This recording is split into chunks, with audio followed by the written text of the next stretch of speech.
2. Cet homme qui était né à naissance, qui était né aveugle de naissance, cet homme, s'il vous plaît, il était laid parmi les enfants d'Israël. En quelque sorte, cet homme de Jean chapitre 9, aveugle de naissance, il était né juif. Il était né sous les promesses de l'Éternel Dieu, moyennant l'ère patriarche Abraham.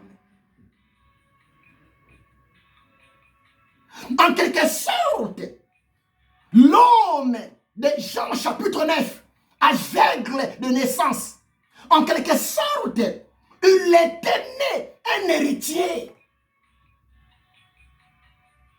L'Éternel Dieu, entre parenthèses, il était aussi son Dieu.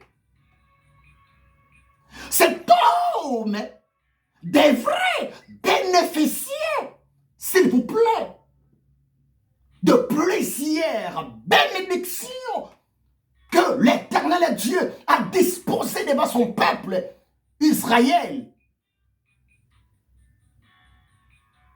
Mais bien aimé, écoutez-moi très bien. La parole de Dieu nous dit, cet homme était né aveugle. Malgré sa famille,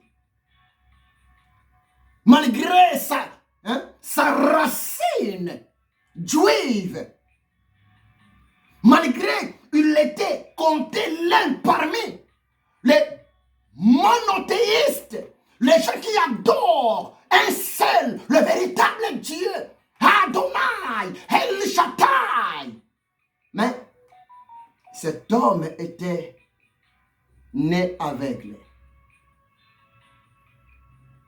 Et bien aimé, je pense que tu es d'accord avec moi. Être un aveugle, ce n'est pas facile.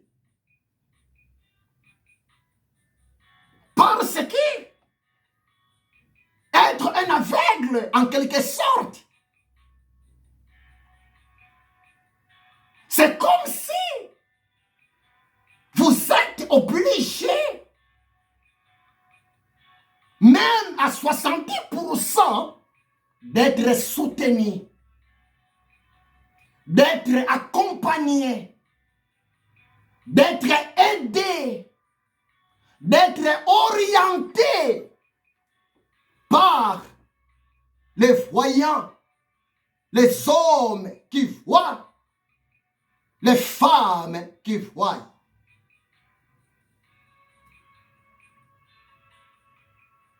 Être un aveugle, bien aimé, c'est quelque chose qui n'est pas du tout facile.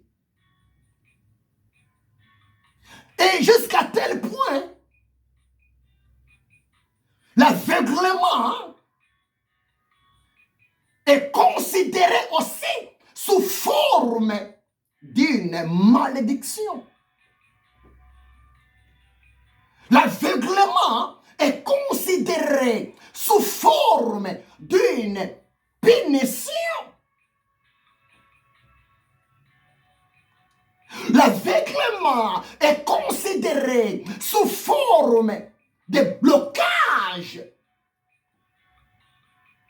C'est pour cela, dans Jean chapitre 9, dans le verset 2, les disciples posèrent cette question à Jésus. Les disciples posèrent la question devant le Maître, le Créateur. Et la question des disciples était visée directement vers cet homme qui était né aveugle. Parce qu'un homme aveugle, pour manger, pour s'habiller, l'homme aveugle, il a toujours besoin de l'aide.